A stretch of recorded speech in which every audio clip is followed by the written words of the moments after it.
What's up? Day 5 here at the shop on the Silverado. Came here a little bit earlier and I've been working. I woke up late, so I've already been working on the door panels.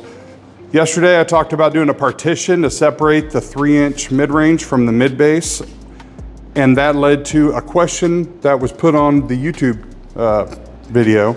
Somebody thought that the baffles I put in the doors are going to be too small and they're going to choke off the speaker, and that they should use the entire internals of the door panel.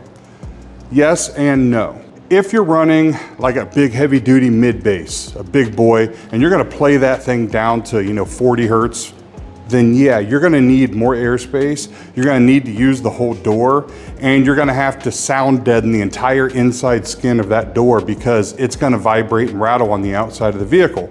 These are not going to be playing as mid basses. They're going to be playing as a low mid range, meaning I'm going to cross these over about 65 hertz.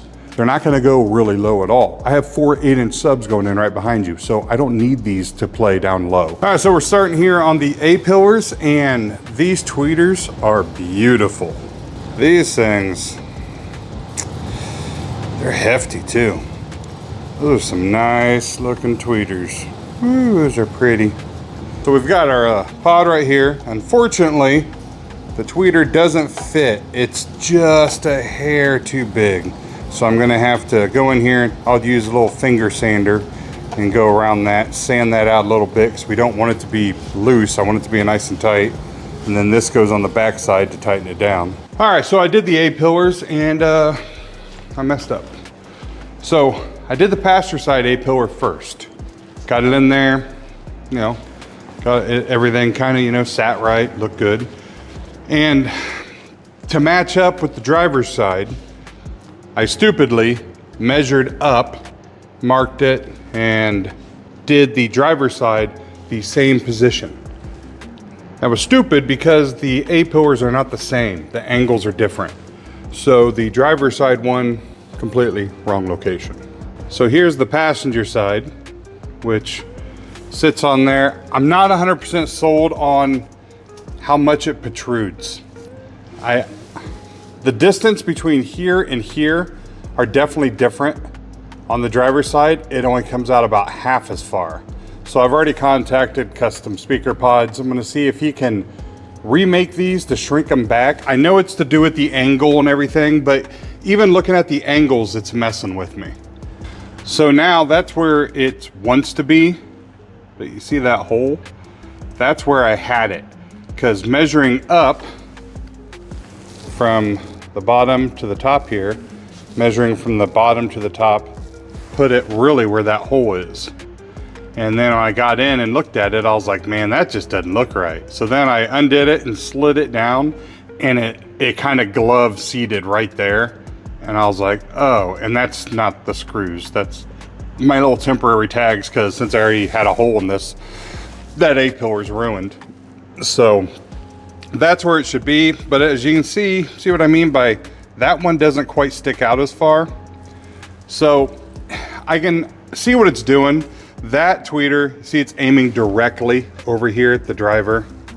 And then this one is kind of shooting directly over at the passenger. And that is why there's a difference, because if you notice, the dashboard comes out, then goes in. So I just made a stupid mistake with angles and just the way it sat, which sucks because I ordered A-pillars from eBay just so I could hand him everything original from the truck and just be like, here, in case you ever want to change it. So that means I'm gonna have to now use his original, which honestly isn't a big deal. I'm glad I actually ordered those other ones, or I'd be screwed right now. They're like $30. So if he really wants me to order him another one, I will. It's no big deal. I just went on there to order one anyway, but none of it will be here like in any kind of decent amount of time. So I'll just wait, and if he wants me to get him one, then I'll order him another one, and then he can have one that's not been molested. But the fact this truck has 250,000 miles on it tells me he's probably not gonna be getting rid of it anytime soon. So the odds of ever putting the factory trim back in, pretty well slim to none. So I'm going to pull out that A-pillar, mark on this A-pillar where that one is now, and then have to redo the mounting and put in the proper nuts and bolts and redo the wiring and all that crap and la-di-da. Then I'll be back to where I was.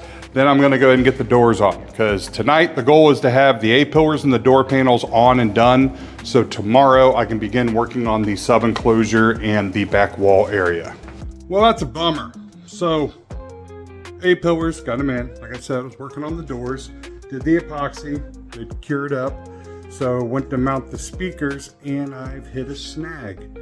And normally, you know, you'd be like, I just, you know, drill out and screw. But again, these grills are like $600. The speakers are like $1,500 or so. So there ain't no just drilling through. So I've been doing everything by hand, you know, just hand cranking. It's got security screws. The 3 got done. Okay. There's our 3. Looking good with the grill on it.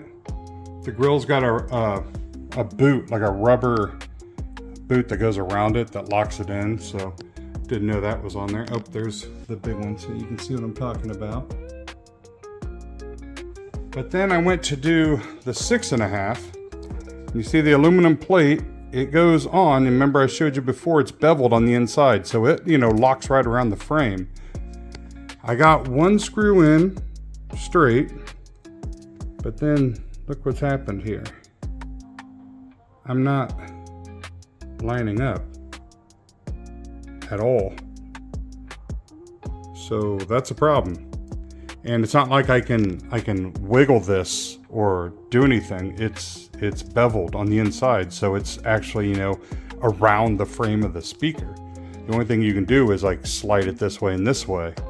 But yeah, with that in, nothing lines up. And if I put one up there, then nothing lines up down here. So yeah, we got a problem there. So it's Sunday, but you know, one of the guys that works there at Helix, you know, Brax, Blam, MSC, I have his cell phone number. So of course I'm a dick and I just bothered him, you know, at 6 o'clock on a Sunday. But seeing, you know, if I'm an idiot, if there's some special way these grills are supposed to go on that I'm not aware of or what's happening.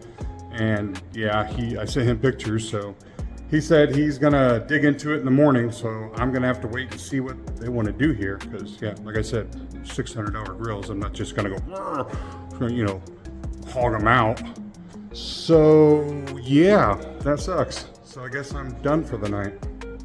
I'll go ahead and show you the A-pillars, and then I guess I'm gonna pick up my tools, because I'm gonna put everything away. I don't like leaving nice equipment out just laying around, so I need to put everything away. But I'll show you the A-pillars. So we got the A-pillars in, the tweeters, nice. A-pillar over there. So those are going to be definitely staged. I mean, these are some directionally staged pillars, so I'll be able to do a lot with the DSP. But I guess that's going to be it for the night, since I can't finish up the doors. That's kind of a kick in the butt. See you tomorrow. Be day 5 or 6, or I don't even know anymore. They're all just kind of going together at this point.